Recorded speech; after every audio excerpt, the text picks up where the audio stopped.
भवन्ति कार्याणि न मनोरथै नहि सुप्तस्य सिंहस्य प्रविशन्ति मुखे मृगा। अर्थात कार्य की सिद्धि करने के लिए मेहनत करना जरूरी है। सिर्फ मनोरथ रखने से या सोच लेने से ही कोई भी कार्य सफल नहीं हो सकता। जिस प्रकार सोते हुए शेर के मुंह में मृग यानी शिकार चलकर अपने आप नहीं आ जाएगा, उसे अपने शिकार के लिए मेहनत करनी पड़ती है। ठीक उसी प्रकार अगर हम चाहते हैं कि हम जीवन में सफल हों तो हमें भी मेहनत करने से कभी भी पीछे नहीं हटना चाहिए। तो आज के इस सुविचार के साथ हम आज का सेशन शुरू करेंगे। So hello and welcome to Empower Tutoring everyone. आज का जो टॉपिक हम डिस्कस करने वाले हैं वो टॉपिक बहुत ही इंपॉर्टेंट टॉपिक है in all the boards, in CBSE as well as in ICSE boards. इसके साथ साथ ये जो टॉपिक है इसमें से क्वेश्चंस डायरेक्ट मैं नहीं कहूंगी, लेकिन हाँ इस कॉन्सेप्ट पर बेस्ड क्वेश्चंस कॉम्पिटिटिव एग्जाम्स में भी पूछे जाते हैं। तो टॉपिक बहुत इंपॉर्टेंट है, ध्यान से देखिए। और सिर्फ इसीलिए नहीं क्योंकि हमें ये चैप्टर कंप्लीट करना है, हम इस कॉन्सेप्ट को सीखने वाले हैं, बल्कि इस तरीके की चीजों को जो कॉन्सेप्ट हम आज के वीडियो में सीखने वाले हैं, the same concept is implemented at various levels in almost all the chapters of your mathematics as well may be in your science also. तो बहुत इंपॉर्टेंट टॉपिक है और जो टॉपिक है उसका नाम है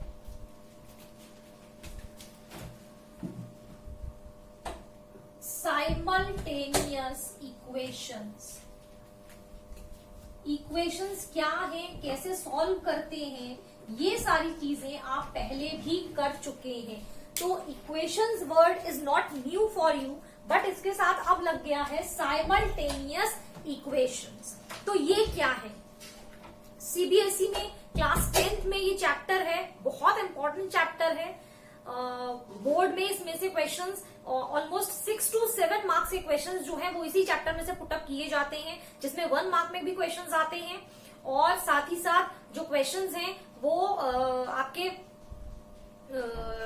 3 और 4 मार्क्स क्वेश्चंस भी आते हैं। एंड पैरेलली अगर हम आईसीएसई बोर्ड की बात करें तो वहां पर भी ये चैप्टर बहुत इंपॉर्टेंट है कि जैसा मैंने अभी पहले भी बताया कि इस पर बेस्ड जो क्वेश्चंस हैं वो सिर्फ ऐसे ही नहीं है कि आप सिर्फ यहाँ पर अप्लाई करेंगे, उनको यहाँ ही सॉल्व करेंगे, लेकिन इसमें जो मेथड आप सीख रहे हैं इक्वेशंस को सॉल्व करने का, that we are going to implement in various other chapters as well. और साइंस में भी हमें कभी कभी उन इक्वेशंस को सॉल्व करने की जरूरत पड़ती है, तो क्या मेथड्स होते हैं वो हमें यहाँ पर सीखना है। तो before we proceed with the simultaneous equations, पहले मैं यहाँ पर कुछ चीजें आपके लिए क्लियर करना चाहूंगी। कुछ पॉइंट्स हैं जो मैं यहाँ पर क्लियर करना चाहती हूँ कि जैसे सबसे पहला जो वर्ड है वो जानते हैं कि इक्वेशंस एग्जैक्टली क्या होती हैं। हालांकि अब आप लोग जो भी है 9th 10th में पढ़ रहे हैं तो आपको इक्वेशंस के बारे में पता होना चाहिए कि कोई भी एल्जेब्राइक एक्सप्रेशन में अगर इक्वल का साइन अपीयर होता है, like I say ax plus by is equals to c। अगर मैंने कहा ax plus by is equals to c है तो ये क्या है? ये है equation. This is known as equation. क्यों है ये इक्वेशन? क्योंकि यहाँ पर हमने इक्वल का साइन यूज किया है। तो कोई भी एक्सप्रेशन इक्वेशन कब कहलाता है? सीधी सी बात है, जब उसके अंदर इक्वल का साइन आ जाए। अब हम यहाँ जो चीजें डील करने वाले हैं, लास्ट में आपने प्रीवियसली जो भी इक्वेशन सॉल्व किए होंगे उसमें आपने लीनियर इक्वेशंस किए होंगे 1 वेरिएबल में। तो जब भी लीनियर इक्वेशंस आते हैं in 1 variable, then we have an expression something like this. Example के साथ ही लेकर के चलती हूं मैं। अगर हम लीनियर इक्वेशन में एक वेरिएबल में बात करें तो एक्सप्रेशन आता है 3x plus 5 is equals to 7। कुछ ऐसा एक्सप्रेशन होता है जिसमें वेरिएबल कितना होता है? केवल एक ही वेरिएबल होता है। तो जब इस तरीके का एक्सप्रेशन हमारे पास होता है then we call it linear equation in 1 variable. मैंने यहाँ पर एक वर्ड ऐड किया है लीनियर। तो लीनियर कब कहलाएगी इक्वेशन? ये चीज भी बहुत इंपॉर्टेंट है। चैप्टर का नाम कहीं कहीं दिया होगा साइमल्टेनियस लीनियर इक्वेशंस या लीनियर इक्वेशंस इन 2 वेरिएबल्स। इस तरीके से चैप्टर्स के नेम होंगे आपके अलग अलग बोर्ड्स के बुक्स में, लेकिन चीजें सब एक ही हैं, इसीलिए ध्यान से समझ लीजिए। तो ये जो वर्ड आया लीनियर इक्वेशन, तो इक्वेशन तो आप समझ गए। जैसे मैंने बताया कि अगर किसी भी अलजेब्राइक एक्सप्रेशन के अंदर इक्वल का साइन है then it is known as equation. लेकिन अब यहां पर वर्ड आया है लीनियर, तो ये लीनियर वर्ड क्या बताता है? Linear word means the degree of an expression. Degree सबको पता है, डिग्री क्या होती है? Highest power of the variable. Highest power of variable is called the degree. किसी भी एक्सप्रेशन में जो वेरिएबल्स हैं, उन वेरिएबल्स की जो हाईएस्ट पावर है उसको हम क्या कहते हैं? We call it a degree. तो अब एक्सप्रेशन लीनियर कब कहलाएगा? जब किसी भी वेरिएबल की डिग्री कितनी है? 1 है।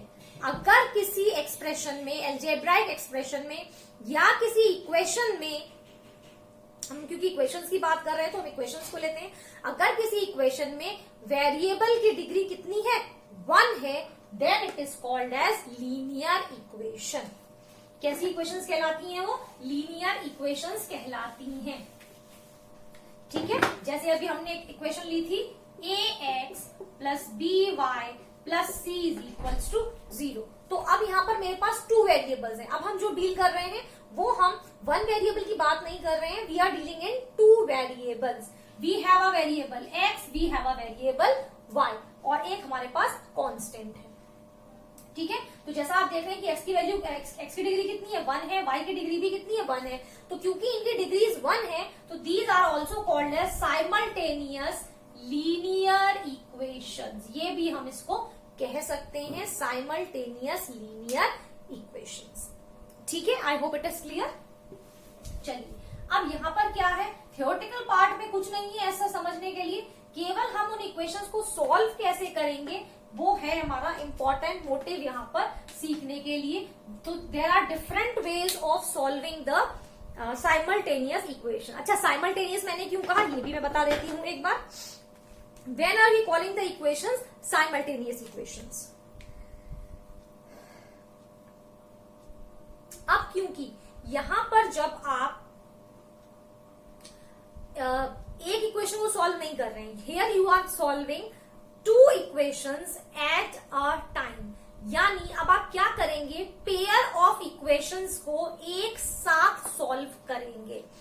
पेयर ऑफ इक्वेशंस आपको सॉल्व करने हैं। जैसे सपोज मेरे पास एक इक्वेशन है a1x plus b1y plus c is equal to 0 and I have another equation a2x plus b2y plus c2 is equal to 0। अब मैं क्या करने वाली हूं? I am going to solve these 2 equations all together. तो जब ये इस तरीके का सेट बनाते हैं, ग्रुप बनाते हैं, then they are called the simultaneous equations या सिस्टम ऑफ साइमल्टेनियस इक्वेशंस भी हम इनको कह सकते हैं। यानी दोनों इक्वेशंस अब हमको एक साथ सॉल्व करना है। तो जब पेयर ऑफ इक्वेशंस हम एक साथ सॉल्व करेंगे तो उनका इक्वेशन का सेट है, जो सिस्टम है, that is known as simultaneous equations.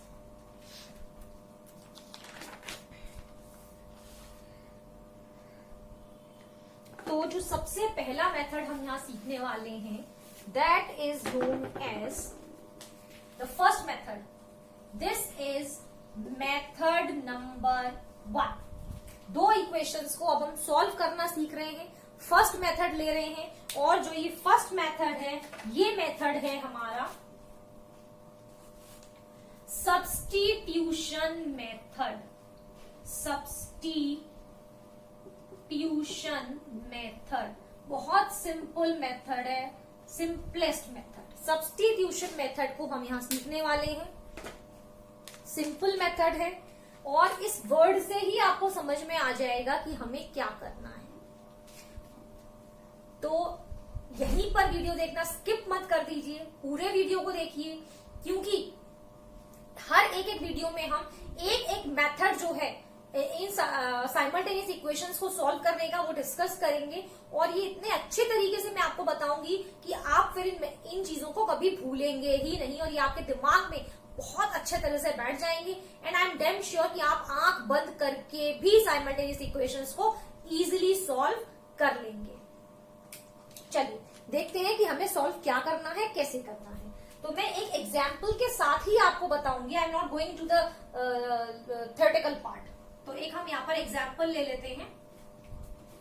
Example I am having is 4x minus 3y is equals to 8 and the other equation that I have is x minus 2y is equals to minus 3। ये है मेरे पास simultaneous equations, इन्हें मुझे solve करना है। Solve करने का मतलब क्या है वो सबको अच्छे से मालूम है, फिर भी सुन लीजिए। Solution means you have to find the value of x and y which satisfies both the equation. यानी हमें x और y के वैल्यूज निकालने हैं जो इन दोनों ही इक्वेशंस को सेटिस्फाई करेंगे। अब सेटिस्फाई करने का क्या मतलब है, बहुत सिंपल सा मतलब है, x और y की जो वैल्यूज आ जाएंगी उन्हें अगर मैं यहां सब्स्टिट्यूट करूंगी तो वैल्यू 8 आ जानी चाहिए, इस इक्वेशन में सब्स्टिट्यूट करूंगी तो वैल्यू -3 आ जानी चाहिए। तो अब हम मेथड सीख रहे हैं सब्स्टिट्यूशन मेथड। तो जैसा कि नाम है इस मेथड का सब्स्टिट्यूशन मेथड, तो सब्स्टिट्यूशन क्या करता है, सब्स्टिट्यूशन में क्या होता है, एक की जगह दूसरा आता है। क्लास में, स्कूल में भी ऐसा ही होता है। अगर कोई टीचर एब्सेंट है, नहीं आया है, तो उसकी जगह किसी टीचर को सब्स्टिट्यूट किया जाता है, यानी एक की जगह दूसरे को लेकर आना। That is called substitution. और आप लोग उस सब्स्टिट्यूशन पीरियड का कितना फायदा उठाते हैं ये तो मुझे यहाँ मेंशन करने की जरूरत ही नहीं है ना। खुशी भी बहुत होती है कि चलिए आज मैम नहीं आई है या सर नहीं आए, तो आज फुल टाइम वो पीरियड हमारा फ्री जाएगा, हम मस्ती करेंगे। कोई सब्स्टिट्यूशन में कोई भी टीचर आएंगे और ऑब्वियसली बात है पढ़ने से छुट्टी मिल जाएगी and will be free to do whatever we feel like, है ना। मिस कर रहे हैं free periods school? Okay, obviously I can understand you people are missing your school days, but during these pandemic times it is very difficult. It's difficult equally for you as well as for me also. लेकिन कोई बात नहीं, we'll cope up with it and soon hope we wish that soon we are going to see you in the school. Okay, so let's begin with this equation. अब देखते हैं कि क्या करना है हमें यहाँ। तो जैसा मैंने बताया, क्या बताया मैंने अभी, एक की जगह दूसरे को हमें लेकर आना है। तो अब आपको करना क्या है, चाहे तो फर्स्ट इक्वेशन में से या फिर सेकेंड इक्वेशन में से, that is your complete wish. ये आपकी मर्जी है, कोई कंपल्शन नहीं है कि आप फर्स्ट इक्वेशन ले पहले, आप सेकेंड इक्वेशन ले। हमें क्या करना है, किसी भी एक इक्वेशन में से x की वैल्यू निकालनी है। अगर यहाँ पर मैं लेती हूँ इस वाले में से, तो यहाँ से सीधे सीधे निकल आएगी। तो मैंने इसमें से अगर लिया तो x की वैल्यू हो जाती है -3 + 2y। x की वैल्यू कितनी हो गई, इस इक्वेशन को मैं नंबर 1 दे देती हूँ, इस इक्वेशन को नंबर 2 दे देती हूँ। तो from equation 2 I am writing here, from equation 2 I have got x is equal to -3 + 2y। ये मेरी इक्वेशन हो गई 3। अब मेरे पास जो x की वैल्यू है वो किसके टर्म्स में आ गई, y के टर्म्स में आ गई। तो ध्यान एक चीज का रखना है, जब मैंने सेकेंड इक्वेशन में से x की वैल्यू निकाली है तो this I have to substitute in the first. अगर आप फर्स्ट में से x की वैल्यू निकालेंगे तो सब्स्टिट्यूट करेंगे सेकेंड में। फिर से एक बात बता देती हूँ, यहाँ पर कोई जरूरी नहीं है कि आप x की ही वैल्यू निकालें। You can also make the formula y। आप y की भी वैल्यू निकाल सकते हैं, चाहे इक्वेशन फर्स्ट से या इक्वेशन सेकेंड से। That is completely your choice. हमें करना क्या है, किसी भी एक वेरिएबल की वैल्यू निकालनी है फर्स्ट या सेकेंड इक्वेशन में से, और जिसमें से निकालते हैं उसे छोड़ के उसकी दूसरी इक्वेशन में पुट कर देते हैं। जैसे मैंने यहाँ सेकेंड में से निकाला है तो I am going to substitute this in first equation. So I will write here put 3 in 1। तो 3 मुझे किसमें पुट करना है, 1 में पुट करना है। दैट मीन्स 4 × अब x की जगह पर क्या एक्सप्रेशन आया है वो मैं यहाँ लिख दूंगी। तो -3 + 2y -3y is equals to 8। अब हमें इसको सॉल्व कर लेना है। अब यहाँ से सबको सॉल्व करना आता है। तो ये हो गया -12 + 8y -3y is equals to 8। और इसको सॉल्व करेंगे अगर हम, तो ये कितना हो जाता है -12 minus 8 is equals to -5y. It means -20 is equals to -5y. It means -20 upon -5 is equals to y is equals to 4. तो y की वैल्यू आ गई यहाँ पर 4. अब ये y की वैल्यू आपकी आ गई है 4. अब इसको हम सब्स्टिट्यूट करेंगे किसमें, यहाँ पर थर्ड इक्वेशन में, जिससे कि हम x की वैल्यू फाइंड कर सकें. तो अब यहाँ पर कर लेते हैं हम इस वैल्यू को. Put y is equals to 4 in third equation. तो थर्ड इक्वेशन में रखेंगे तो कितना हो जाएगा, x is equals to -3 plus 2 into 4, तो -3 प्लस 8, और ये आ गई x की value 5. This is how you have to substitute the values. ठीक है. अब हम चेक कर लेते हैं कि हमारी जो x और y की वैल्यूज आई हैं वो ठीक आई हैं या नहीं आई हैं. तो देखते हैं कि हम इसे चेक कैसे करेंगे. तो मैं आपको यहाँ बता रही हूँ चेक करने का तरीका. आपको आंसर शीट भी रेफर करने की जरूरत नहीं पड़ेगी.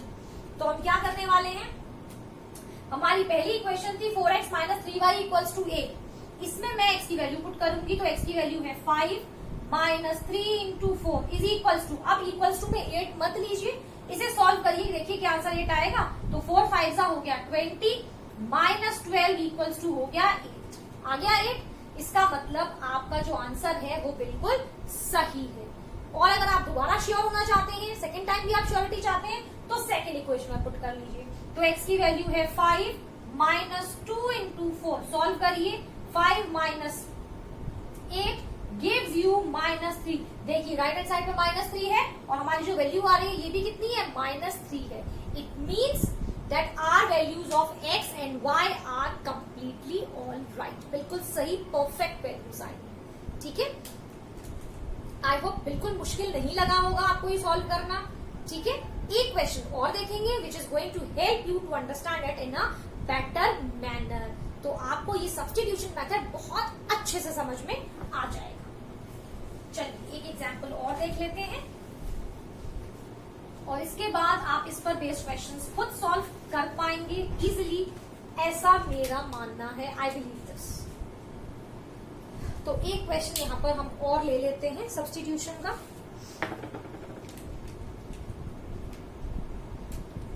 Question is mx minus ny is equals to m square plus n square. ये मेरी फर्स्ट इक्वेशन है. और सेकेंड इक्वेशन है x plus y is equals to 2m. This is my second equation. ठीक है. ये दो इक्वेशंस हैं. चलिए जल्दी से इन्हें सॉल्व कर लेते हैं. तो मैं नीचे वाले में से निकाल ले रही हूँ. फ्रॉम इक्वेशन 2, अगर मैं सेकेंड इक्वेशन में से x की वैल्यू निकालती हूँ तो ये आती है 2m माइनस वाई. ये हो गई मेरी थर्ड इक्वेशन. Put 3 in 1. अभी थर्ड इक्वेशन की वैल्यू मैं फर्स्ट में सब्स्टिट्यूट करूंगी क्योंकि मैंने सेकेंड में से ही निकाल ली थी. तो ये हो गया m into 2m minus y minus n y is equals to m square plus n square. अब इसे सॉल्व कर लेते हैं. तो 2m square minus m y minus n y is equals to m square plus n square. चलिए अब इसको solve कर लेते हैं. तो 2m स्क्वायर में से ये m स्क्वायर हम माइनस करेंगे तो आ जाएगा m स्क्वायर, और यहां से तो कुछ हो नहीं सकता. इस m स्क्वायर को मैं यहीं पर ले आ रही हूं.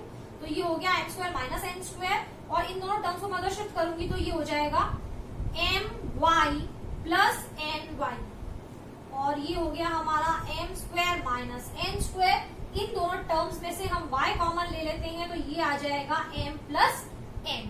और अब देखिए हम क्या कर रहे हैं, m square minus n square है ये, तो a square minus b square वाली आइडेंटिटी यहाँ पर लग जाएगी. तो ये हो जाएगा m माइनस n और m plus n is equals to y times of m plus n. ठीक है. यहाँ पर m प्लस n मल्टीप्लाई में है, यहाँ पर m प्लस n मल्टीप्लाई में है, तो ये दोनों हो जाएंगे डिवाइड, जिससे कि हमारी y की वैल्यू यहाँ से निकल आएगी. तो m minus n m plus n divided by m plus n gives you y, तो y को मैंने यहीं छोड़ दिया और ये m प्लस n को वहां पर ले जाकर डिवाइड कर दिया, तो ये पूरा एक्सप्रेशन डिवाइड होगा, ध्यान रखें। तो y की वैल्यू जो है वो आ गई m minus n। This is your value of y। अब y की वैल्यू को यहाँ थर्ड इक्वेशन में सब्स्टिट्यूट कर देते हैं, तो x की वैल्यू आ जाएगी। पुट, मैं इसको इक्वेशन नंबर 4 दे देती हूँ। पुट 4 in 3, तो x is equals to 2m minus, अब y की वैल्यू क्या है, कंप्लीट एक एक्सप्रेशन है, तो मैं यहाँ ब्रैकेट में उसको सब लिख रही हूँ m माइनस n, तो ये कितना हो गया 2m minus m plus n which gives you m plus n, तो x की वैल्यू आ गई m plus n। This is how you have to solve the questions based on the very first method, which is substitution method. I hope कि आप लोगों को ये video बहुत ज्यादा हेल्प करेगा substitution method सीखने में for the linear equations in two variables या फिर simultaneous equations. Undoubtedly, I believe this video you might be liking it very much. So please do not forget to like, subscribe and share with your friends, क्योंकि सीखने का हक सबका है, सबको मौका मिलना चाहिए चीजों को इजियर वे में सीखते रहने का। फिर मिलेंगे नेक्स्ट वीडियो में और इसी चैप्टर के दूसरे मेथड को सीखेंगे, which is the elimination method. तो चैनल को सब्सक्राइब करना बिल्कुल मत भूलिए और इंतजार कीजिए नेक्स्ट वीडियो का, जिसमें हम सीखने वाले हैं नेक्स्ट टॉपिक एलिमिनेशन मेथड, फिर से एक सिंपलेस्ट वे में, सिंपल लैंग्वेज में, जो आप कभी नहीं भूलेंगे। टिल देन एंजॉय लर्निंग और सब्स्टिट्यूशन मेथड के क्वेश्चंस को सॉल्व करना ना भूलिए। अगर कोई डाउट है तो you can ask on empowered tutoring. Enjoy learning and bye bye.